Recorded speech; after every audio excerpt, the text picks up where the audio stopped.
और is equal to 8। इसका मतलब ये है कि आप x और y जो यूनिट बनाएंगे वो 8 या 8 से ज्यादा घंटे लगा के बनाएंगे, तो फिर आपके पास जो पॉसिबल सिचुएशन होगी वो लाइन ये और इस लाइन से ऊपर वाली इक्वेशन वाली। लेकिन ये जो मैंने इक्वेशन लिखी है इसका मतलब है कि इस लाइन के ऊपर रह के आप प्रोडक्शन कर सकते हैं, ना इस लाइन से नीचे जा सकते हैं ना इस लाइन से ऊपर। क्लियर है यहां तक? अब ये इसका कॉन्सेप्ट था, ये इस चैप्टर का कॉन्सेप्ट था। अब एक क्वेश्चन जो है वो क्वाड्रेटिक इक्वेशन और सॉरी लीनियर इक्वेशन, हम जो है वो दो लीनियर इक्वेशन से क्वेश्चन को सॉल्व करते हैं। तो 2x + y = 10 हमारी पुरानी इक्वेशन चल रही है, चेंज कर कोई दो लीनियर इक्वेशन लिखवा दो, कोई सी दो लीनियर इक्वेशन लिखवा जी। 4x + 3y मैंने कल बनाई थी।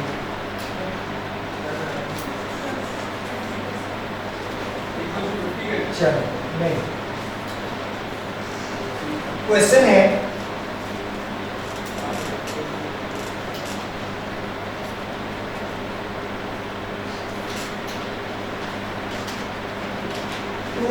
x + 3y = 12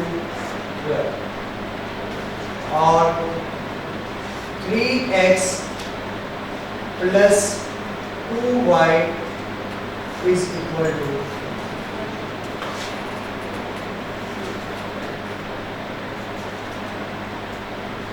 18। अब हमारे पास क्वेश्चन में हम ये कह सकते हैं कि कटिंग और फिनिशिंग दो डिपार्टमेंट हैं, कटिंग और फिनिशिंग दो डिपार्टमेंट हैं। अब दो डिपार्टमेंट, एक कटिंग का और एक फिनिशिंग का। जो कटिंग वाले हैं वो x का एक यूनिट कट करेंगे तो 2 घंटे लगाएंगे, और y का एक यूनिट कट करेंगे तो 3 घंटे लगाएंगे, जबकि टोटल इनके पास है 12 घंटे, जबकि टोटल इनके पास है 12 घंटे। फिनिशिंग वाले x का एक यूनिट जब फिनिश करेंगे तो 3 घंटे लगाएंगे, और जब y का एक यूनिट फिनिश करेंगे तो 2 घंटे लगाएंगे, और टोटल आवर्स कितने हैं? 18 आवर्स।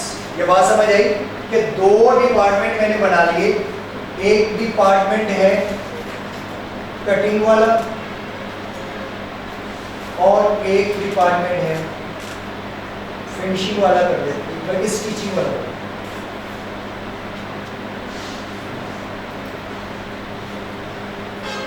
एक डिपार्टमेंट है स्टिचिंग वाला।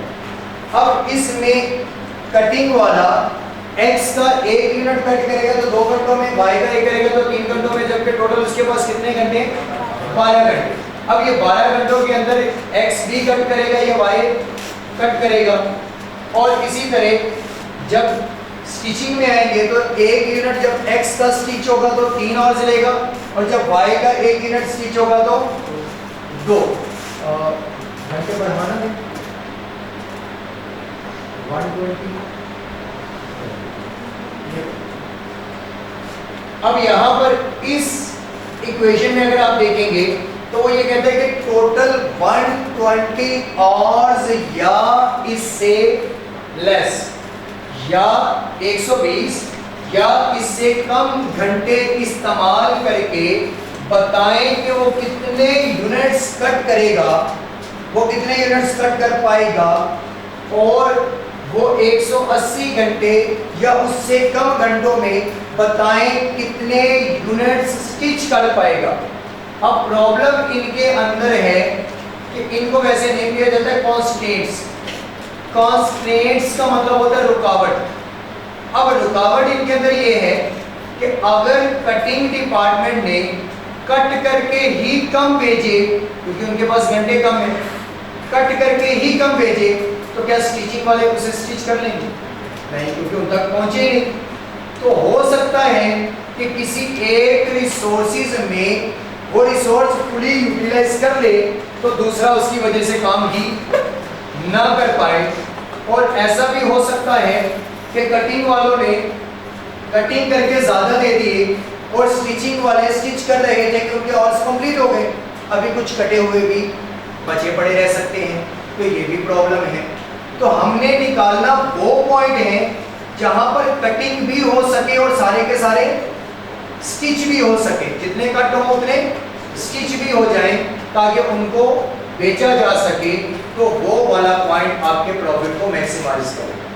तो इस इक्वेशन में सबसे पहला स्टेप जब हम इसे ऐसे क्वेश्चन को सॉल्व करेंगे तो पहला स्टेप ये होगा कि हम इसे इज इक्वल के बराबर करेंगे। तो 2x plus 3y is equal to 120, फिर 3x plus 2y is equal to 1।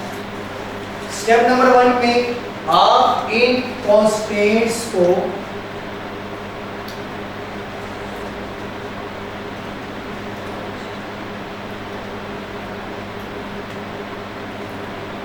ये जो रुकावट है, इन रुकावटों को पहले खत्म करके जितनी लिमिट है हद उस हद तक पहुंच जाए।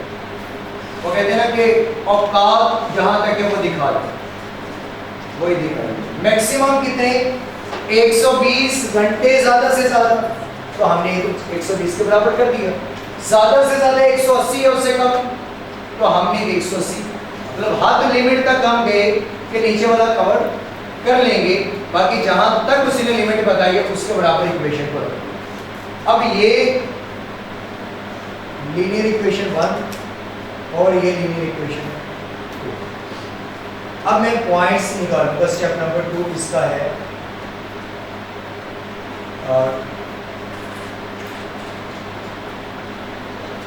कैलकुलेट या identify points.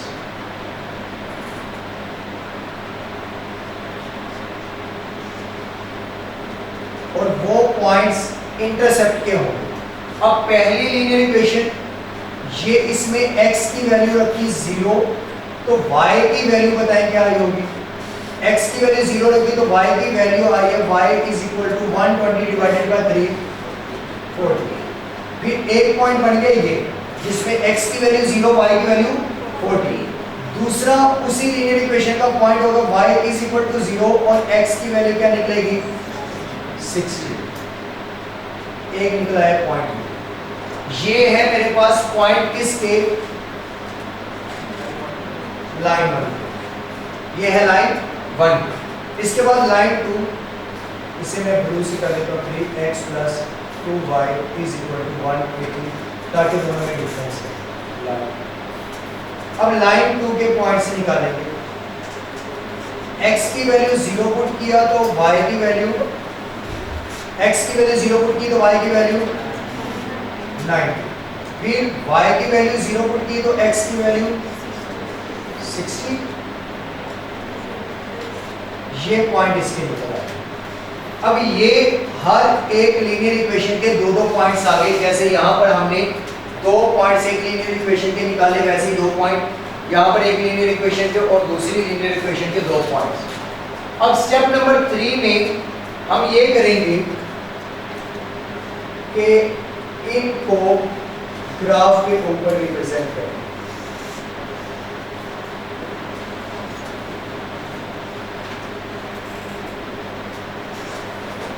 Ten 20 30 40 50 and 60। y की वैल्यू 90 तक की गई, 70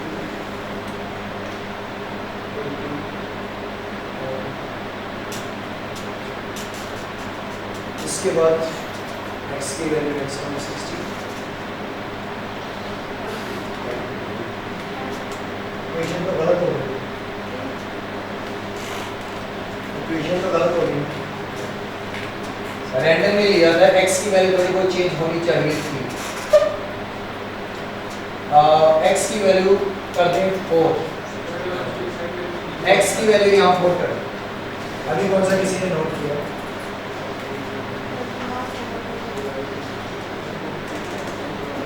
x की वैल्यू जब 4 करेंगे तो यहाँ पर x की वैल्यू 0, y की वैल्यू वही, लेकिन जब y की वैल्यू 0 करेंगे तो x की वैल्यू क्या आएगी 45, यही आएगी 45।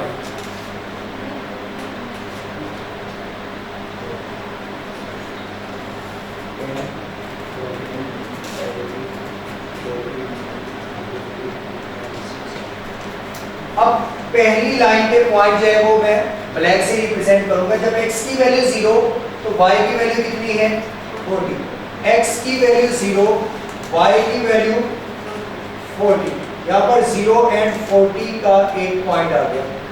फिर जब y की वैल्यू 0, x की वैल्यू 60, ये पॉइंट आ गया 60 और 0। अब इनको एक लाइन से जो है वो रिप्रेजेंट करो। अब इसके बाद जब x की वैल्यू 0, y की वैल्यू 90, x की वैल्यू 0, y की वैल्यू 90, ये एक पॉइंट बना 0 एंड 90 का। उसके बाद y की वैल्यू 0, x की वैल्यू 45, तो ये बना 0, 45 एंड 0। अब इन दोनों पॉइंट्स को एक लाइन से जोड़ो। अब यहाँ पर ये दो लीनियर इक्वेशन से उनके दोनों इंटरसेप्ट निकाल के हमने उनको एक लाइन से रिप्रेजेंट कर दिया है ग्राफ के ऊपर। अब यहाँ तक स्टेप नंबर था 3, ये स्टेप नंबर है। स्टेप नंबर 4 पे, step number 4 shade the area according to the constant।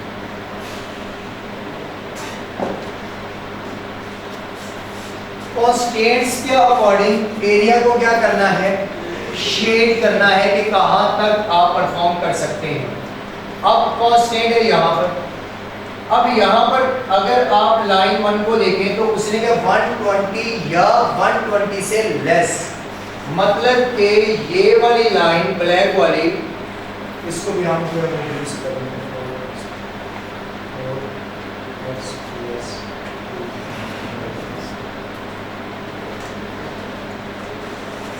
ये ब्लैक वाली इक्वेशन में 120 घंटे या इससे कम रह के आप क्या कर सकते हैं, प्रोडक्शन कर सकते हैं।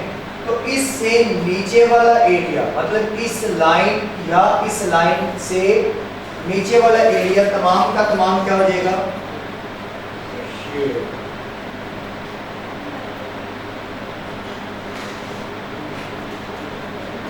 इस लाइन और इस लाइन से नीचे वाला तमाम एरिया शेड हो।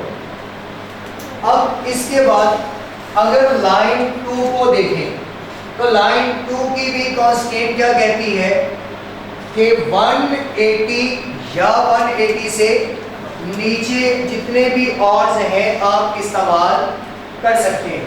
तो ये 180 की लाइन और इस लाइन से नीचे जितने भी ऑर्स हैं क्या कर सकते हैं, इस्तेमाल कर सकते हैं। तो यहाँ से ये तमाम एरिया कर देगा शेड।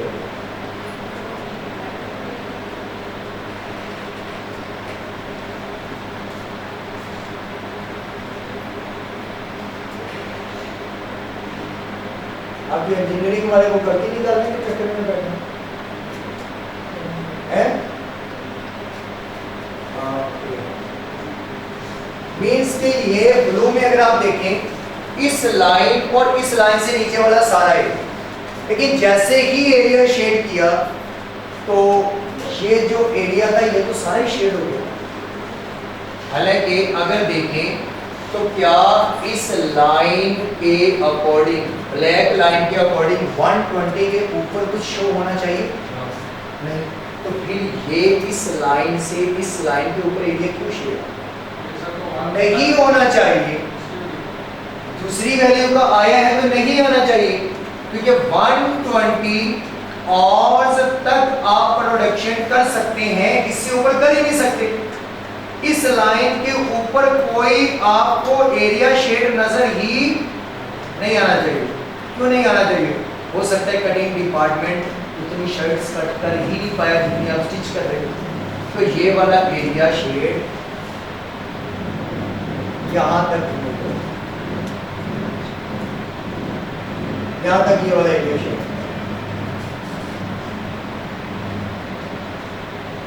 क्योंकि इस लाइन से ब्लैक लाइन से ऊपर तो एरिया शेड ही नहीं हो सकता इसके अकॉर्डिंग 120 या उससे नीचे, तो ये लाइन की इससे ऊपर नहीं हो सकता था। यहाँ पॉइंट था 0 और अब यहां पर ब्लू वाला भी कहते हैं कि भाई 180 या 180 से अबव कोई भी एरिया शेड नहीं होगा। 180 या 180 से बिलो हो सकता है, लेकिन इससे अबव नहीं। तो ये ब्लू से आगे क्यों शेड हुआ है? इस लाइन से आगे तो जा ही नहीं सकते, इस लाइन से पीछे तो भी ये इसका एरिया शेड